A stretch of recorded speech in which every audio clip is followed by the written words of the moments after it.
ασχοληθούμε με τον γνωστό διεθνολόγο και στρατιωτικό αναλυτή, τον Σάβα Καλεντερίδη.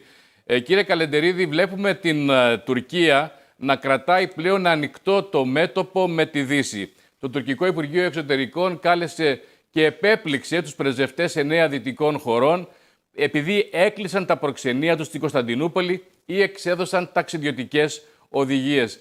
Πού το πάει, κύριε Καλεντερίδη, η Τουρκία και πόσο αυτό το μέτωπο με τη Δύση θα διευρυνθεί?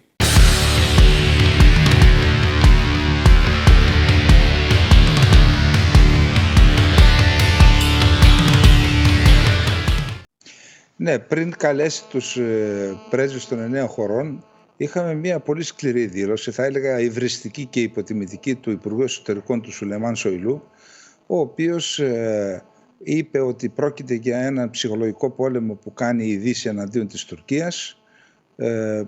Ανήκουν στα πράγματα ότι αυτή η πρακτική στην ουσία δίνει τροφή στις τρομοκρατικές οργανώσεις. Κατηγόρησε ευθέως τις ΗΠΑ για την εμπλοκή τους στο πραξικόπημα και στη συνέχεια ακολούθησε. Και ότι στηρίζουν την Αλ-Κάιντα και τον ISIS. Ναι, ξέρετε, και ότι στηρίζουν, είπε ο κύριος Σοϊλού, οι ΗΠΑ τον ISIS και την Αλ-Κάιντα. Ναι, μόνο που μόλις χθες ο αρχηγός της αξιωματικής αντιπολίτευσης, ο Κεμάλ Κιλισδάρογλου, είπε: «Με λένε Κεμάλ, έρχομαι. Ερντογάν, πάρε τον ISIS μαζί σου και φύγε». Εννοώντας ότι ο Ερντογάν είναι αγκαλιά με τον ISIS από το 2015 και εντεύθεν, χρησιμοποιώντας τον ISIS εναντίον και των Κούρδων και εναντίον των Αμερικανών.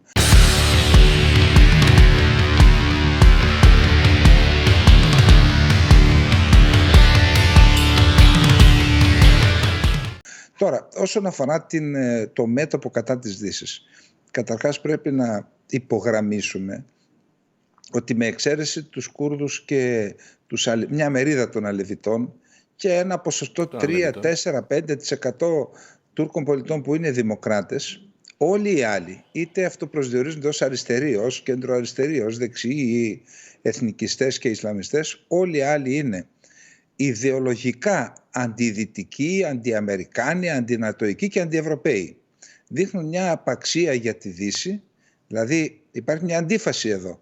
Ενώ εκλιπαρούν τα προξενία της Δύσης να τους δώσουν βίζα για να πάνε να εργαστούν και να ζήσουν ελεύθεροι σαν άνθρωποι στις χώρες της Δύσης, την ίδια στιγμή θεωρούν τη Δύση ότι έχει μια ηθική σύψη και ότι το μέλλον είναι στην Ανατολή, στους μουσουλμάνους, στο Ισλάμ, και μετατρέπουν αυτή την ένδυά τους σε μια κατακτητική επέλαση στη Δύση, και αναφέρομαι στο μεταναστευτικό, είτε αυτό όποια μορφή και να έχει, κυρίως στις χώρες της Ευρώπης.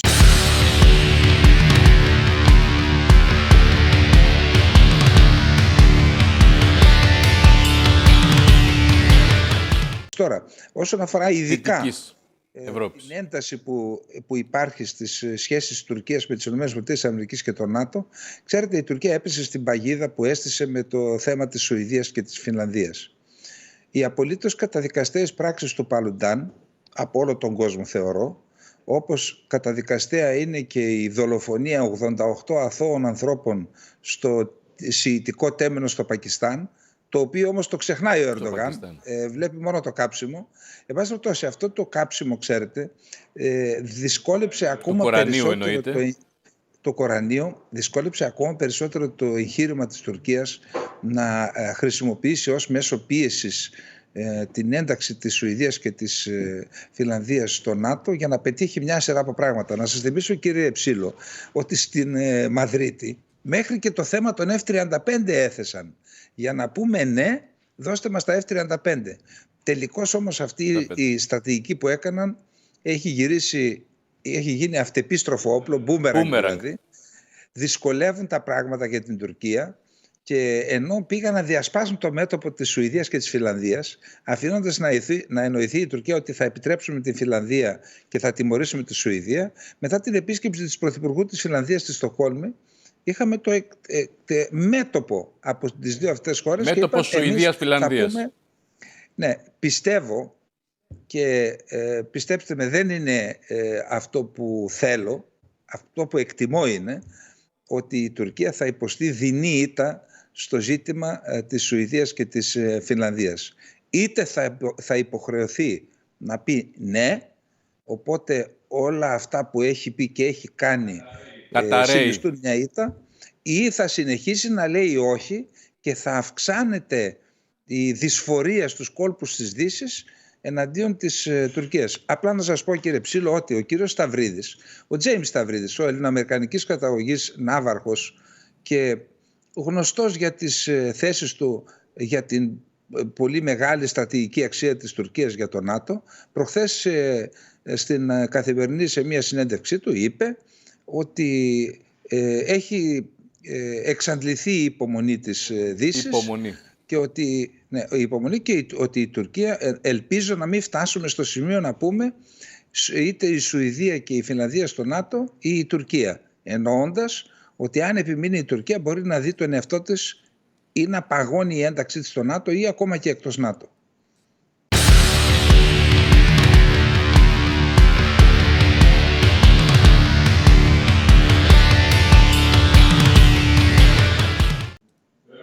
Το ερώτημα, κύριε Καλεντερίδη, είναι ακριβώς αν ο Ερντογάν δει ότι είναι ένα ζώο πληγωμένο, πώς θα αντιδράσει σε ό,τι αφορά τις γειτονικές χώρες. Και αναφέρομαι όχι μόνο στη Συρία, που φαίνεται εκεί να τα έχει βρει με τον Άσαντ και με τον Πούτιν και να μην ανοίγει νέο μέτωπο, αλλά κυρίως προς δυσμάς και εννοώ προς την Ελλάδα. Πώς θα αντιδράσει αυτό το πληγωμένο θηρίο που λέγεται Ερντογάν, καθώς, όπως λέτε, σύσσωμη πλέον η Δύση καταλαβαίνει ότι παίζει το δικό του παιχνίδι, προσπαθεί να αναδειχθεί σε ισότιμη περιφερειακή δύναμη προς τις μεγάλες δυνάμεις, κάτι που το ΝΑΤΟ, η Δύση, οι Ηνωμένες Πολιτείες, ακόμα και η Γερμανία δεν πρόκειται να το δεχτούν. Άρα φοβάστε ότι θα έχουμε όξυνση των ελληνοτουρκικών σχέσεων? Αυτό που είναι μέσα στις πιθανότητες να συμβεί είναι να προχωρήσει προεκλογικά ο Ερντογάν στην προσάρτηση των κατεχομένων.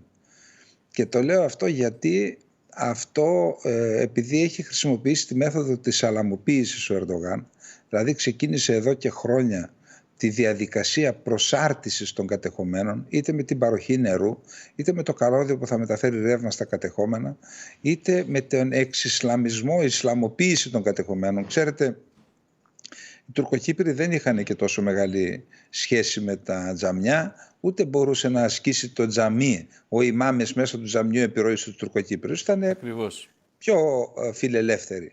Εδώ λοιπόν έχει ξεκινήσει εδώ καιρό μια διαδικασία εντατική για την ισλαμοποίηση των κατεχομένων.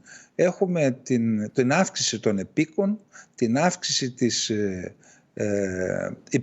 του αριθμού των επικοοτήτων σε επίκους. Για ποιο λόγο? Του επικισμού. Θα προηγηθεί, σύμφωνα και με πληροφορίες από την Κύπρο, θα προηγηθεί ένα δημοψήφισμα στα κατεχόμενα, με το οποίο θα ερωτώνται οι κάτοικοι, οι υπήκοοι των κατεχομένων, Τουρκοκύπριοι και έπικοι, αν θέλουν να ενωθούν με την Τουρκία, και στη συνέχεια πολύ απλά ο Ερντογάν θα υπογράψει το προεδρικό διάταγμα της προσάρτησης. Αυτό θα είναι το τρόπαιο του Ερντογάν προεκλογικά να το περιφέρει στην Τουρκία και να λέει ορίστε, έκανα μεγαλύτερη την Τουρκία.